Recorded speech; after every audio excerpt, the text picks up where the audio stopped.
Saudações, pessoas. Meu nome é Luiz Batista, sou discente do sexto período do curso de Tecnologia em Agroecologia, junto com minha colega de trabalho, Elizabeth Silva de Lima, sobre a orientação do professor Dr. Marcelo Melo, do IFPE Campos Barreiros. Nosso trabalho é a gestão de custos e políticas públicas na agricultura familiar, capacitando agricultores familiares do sítio Sapé, Barreiros, Pernambuco, e assentamento Jundiá de Cima, Tamandaré, Pernambuco. Começamos falando um pouco da área onde foram desempenhados trabalhos, a zona da Mata Sul, onde estão os municípios de Barreiros e Tamandaré. É uma área caracterizada pela cana-de-açúcar, o baixo IDH, Índice de Desenvolvimento Humano, 0,58, algo próximo aí à Síria, perda da biodiversidade, assentamento de reforma agrárias é muito constante a presença. O que cabe destaque aí é a expressiva agricultura familiar e a gestão de custos e acesso a políticas, no caso públicas, é um desafio. O que é um agricultor familiar? Basicamente, para ser um agricultor familiar, é preciso que desenvolva atividades em até 4 módulos rurais. No caso, são uma unidade de terra que varia de município a município. A mão de obra tem que ser predominantemente familiar, da própria família. Muitas vezes predomina o conhecimento empírico, no caso, o conhecimento do dia a dia, e ainda tem a falta ou disponibilidade de assessoria técnica. No caso, às vezes vai ter um profissional técnico orientando esse agricultor, às vezes não vai ter, porque essa assessoria técnica depende de financiamento público. E por uma série de fatores fomenta aí essa inconstância na assessoria técnica. Desafios na agricultura familiar.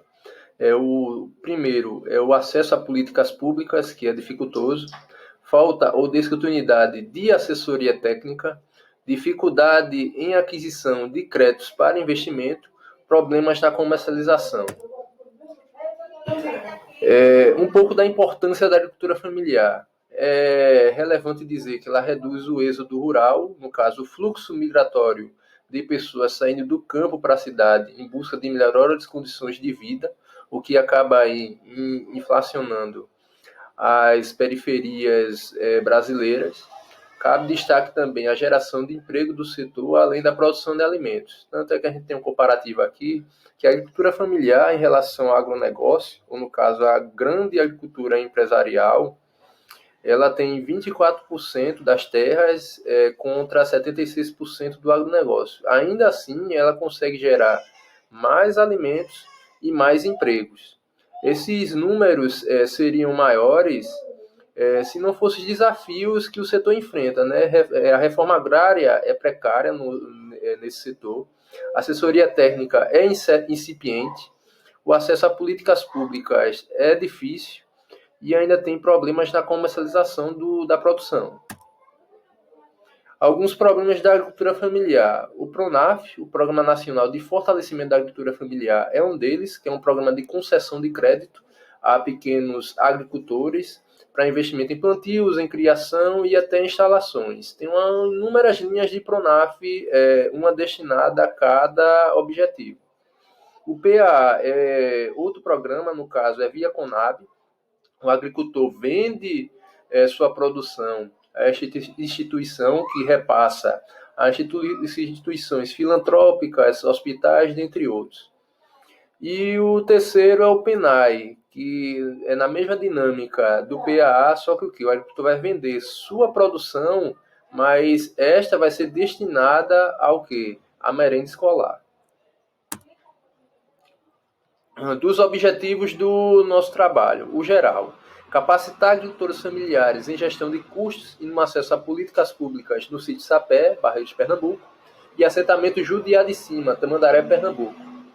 Os específicos: realizar um diagnóstico no sítio Sapé, apontando as principais atividades produtivas, seus desafios e potenciais, capacitar as famílias em gestão de custos na propriedade familiar, atividade, custos fixos, variáveis, preço justo.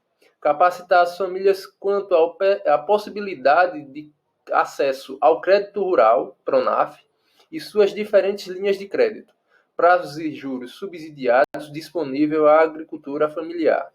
Capacitar os agricultores quanto à operacionalização dos programas de comercialização, PA e PENAI, como acessar, chamadas públicas, organização social, etc.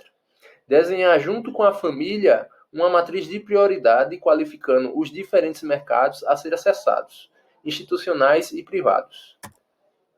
Infelizmente, a pandemia da Covid-19 afetou os nossos trabalhos, seja na execução dos objetivos, seja na metodologia que tínhamos planejado para alcançá-los.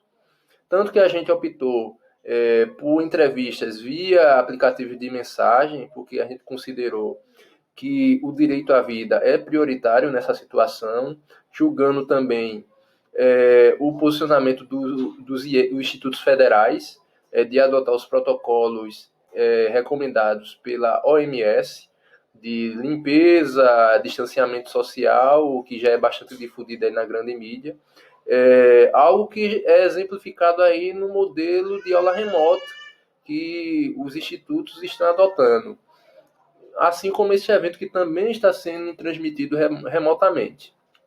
Quanto à metodologia, ela foi aplicada no sítio Sapé e assentamento Jundiá de Cima, o primeiro em Barreiros, o segundo em Tamandaré, Pernambuco. Os procedimentos de campo: revisão bibliográfica, discussão de artigos, visita às comunidades, elaboração das entrevistas, aplicação das entrevistas e sistematização dos dados. A sistematização foi feita em forma de planilhas e gráficos. Esse é o questionário que a gente montou, semi-estruturado, para a coleta de dados. Os resultados da contribuição da ação em Barreiros. Foi ouvida uma família na comunidade Sapé, por meio de entrevistas, para realizar diagnóstico do grupo familiar, a fim de torná-lo um modelo referencial. A família costuma fazer anotação dos ganhos na propriedade, mas não de forma detalhada. Outras atividades, fora do local de estudo, complementam a renda do grupo familiar. Quanto ao acesso a políticas públicas, como PRONAF e PENAI, foi relatado que a família não usufrui destas devido à burocracia impostas no processo. Dados da família entrevistada. Todos os membros familiares ajudam no gerenciamento da propriedade, no caso, na tomada de decisões, sim. A família leva em consideração recursos naturais, matas, corpos d'água, dentre outros, na gestão da propriedade, sim.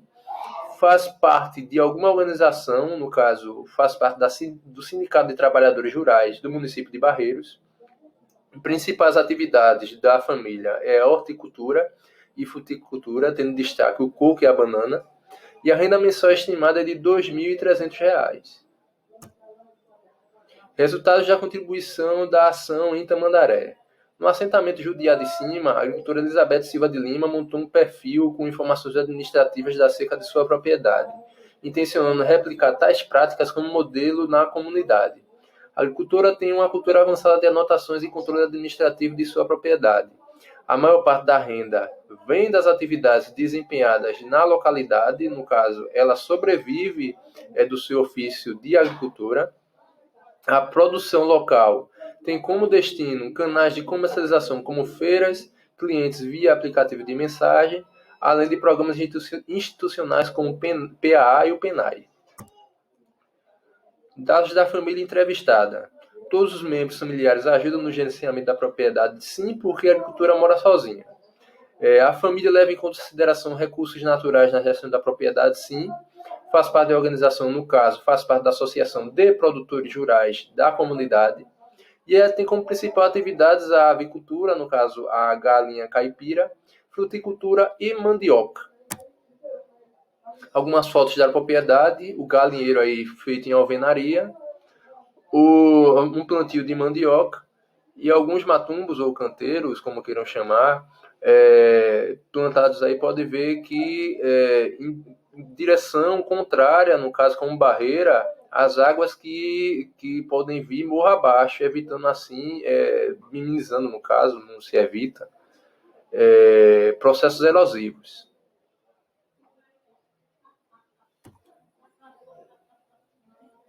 Depoimentos da agricultora Elizabeth de Lima, no caso, acerca da pandemia, para ilustrar um pouco do que foi identificado pela gente nos nossos trabalhos, bem como no setor da agricultura familiar. Antes da abertura da pandemia, o movimento da feira tinha dobrado, como relatei.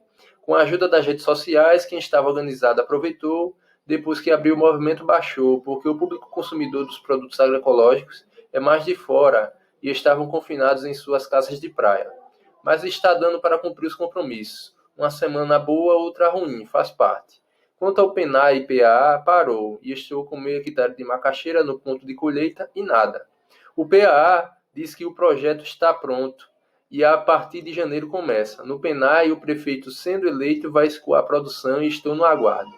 Quanto aos agricultores, muitos migraram para a cana ou boi de novo. Assim, aqui em Tamandaré, poucos plantam lavoura broca como chama.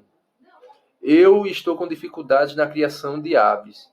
Como não tenho água na propriedade suficiente para irrigação, planto mais no mês das águas. Aí tenho que comprar milho, trigo, farelo de soja, esses insumos disparou como tudo. E nas minhas contas está inviável criar aves de corte. Vou vender as que tenho até dezembro se o cenário não mudar, que acho difícil. Ações sem informação e controle são passos cegos e imprudentes. Muito obrigado.